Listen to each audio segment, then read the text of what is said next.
बाबा साहब अमर रहे, बाबा साहब अमर रहे, बाबा साहब अमर रहे। ये मेरे लिए परम सौभाग्य की बात है कि मैं आज दोबारा आप सबके बीच में आया हूँ और बाबा साहब की जिस प्रतिमा का अनावरण किया और वहीं पे उसी प्रांगण में आज इस कार्यक्रम में आपके बीच में सम्मिलित हूँ, तो मैं अपने आप को खुशनसीब समझता हूँ।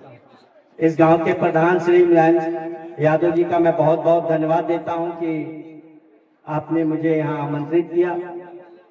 साथ ही साथ सफल संचालक कर रहे, कार्यक्रम का संचालन कर रहे श्री सूरज सावरिया जी और श्री विजय जी, तमाम हमारे साथी हमारे साथ चल के आए श्री साहेबलाल गौतम जी, श्री अरविंद सिंह राव जी, श्री विनोद सिंह जी, श्री कपिल देव यादव जी और श्री सुशील यादव जी जो बीडीसी हैं हरबसपुर के, हमारी माताएं बहनें, नौजवान साथी, बड़े बुजुर्ग, सबका मैं हार्दिक अभिनंदन और वंदन नमन करता हूं। दोस्तों, आज हम सब लोग उस महान विभूति का जन्म उत्सव मनाने के लिए इकट्ठा है जिन्होंने हमें और आपको स्वाभिमान और सम्मान के साथ जीने का हक और अधिकार दिया। मैं समझता हूँ हमारे यहाँ पे जितने भी बड़े बुजुर्ग बैठे हैं वो जानते हैं, बातों को समझते हैं कि जब तक इस देश में संविधान नहीं था तो इस देश के शूद्रों को, चाहे वो ओबीसी हो चाहे एसटी एससी हो, उनको स्वाभिमान के साथ और सम्मान के साथ जीने का कोई अधिकार नहीं था। अगर आज हम लोग अपने स्वाभिमान और सम्मान के साथ जी रहे हैं तो देन सिर्फ और सिर्फ बाबा साहब डॉक्टर भीमराव अंबेडकर के उनके बनाए संविधान से।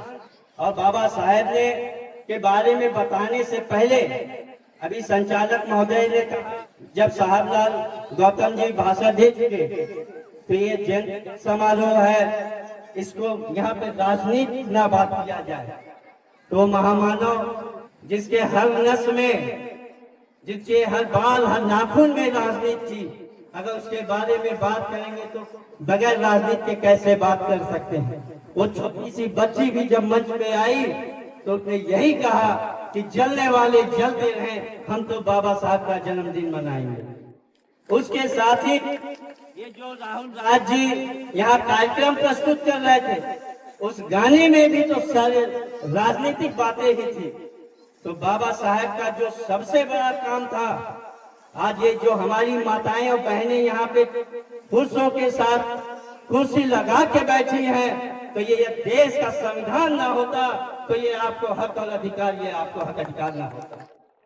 ये बाबा साहब की देन है, ये किसी और की देन नहीं है, बाबा साहब की देन है कि आप आज यहाँ पे कुर्सी पे बैठे हैं।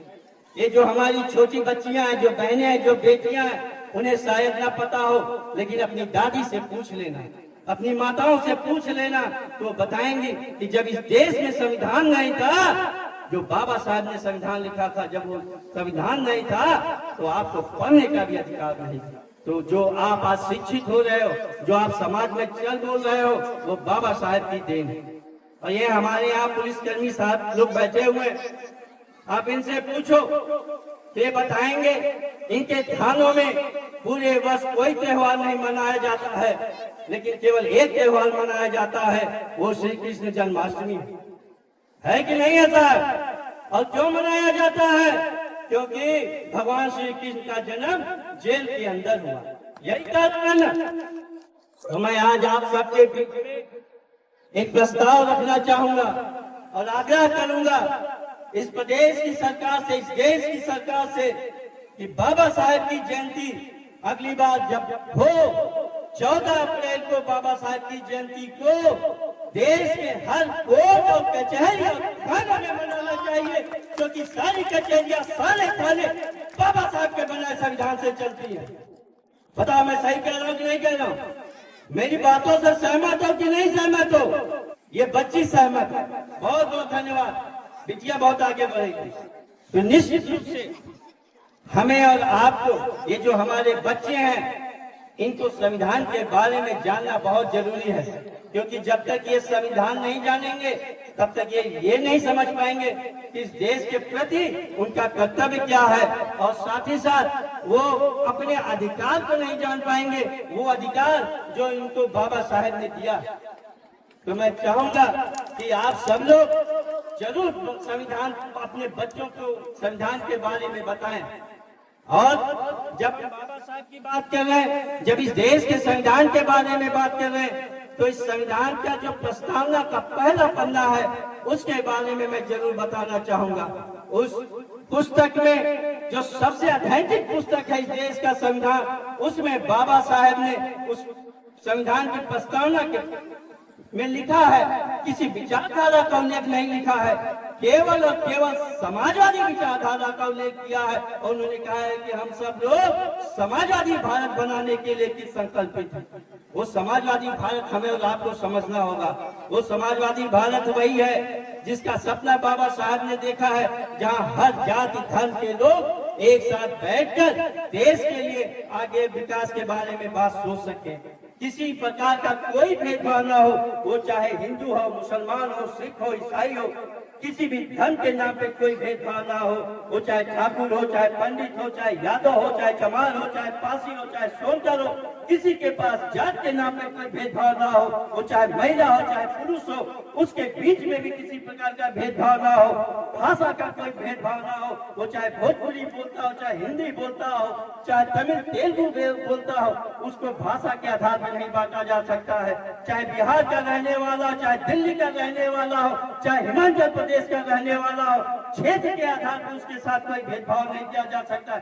ये समाजवादी भारत का सपना बाबा साहेब ने देखा है, डॉक्टर लोहिया जी ने देखा, चौधरी चरण सिंह जी ने देखा, मनोहर काशीराम साहब ने भी वही सपना देखा, और श्रद्धेय नेताजी मुलायम सिंह यादव जी ने भी वही समाजवादी भारत का सपना देखा। और आज हम सब, मैं समझता हूँ यहाँ पे जितने लोग मौजूद हैं, सबके दिल में यही सपना होगा कि हम सब लोग एक साथ एकजुट होकर आज के दिन ये संकल्प लें कि हम लोग बाबा साहब के जो सपनों का समाजवादी भारत है, ऐसा भारत बनाने का काम करेंगे।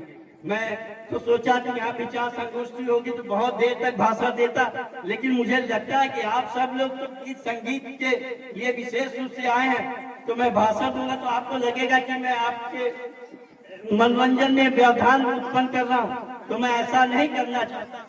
फिर मौका मिलेगा फिर आएंगे, क्योंकि हम लोग अपनी कृतज्ञता के साथ बाबा साहब को नमन करता हूँ। मैंने आपके बीच में जब पहले भी आया तब भी मैंने बताया, ये तमाम जो हमारे परिचय दे रहे थे कि इनके दादाजी हैं, इनके पिताजी हैं, इनकी माता जी हैं, तो कुछ ना होता अगर बाबा साहब का संविधान ना होता।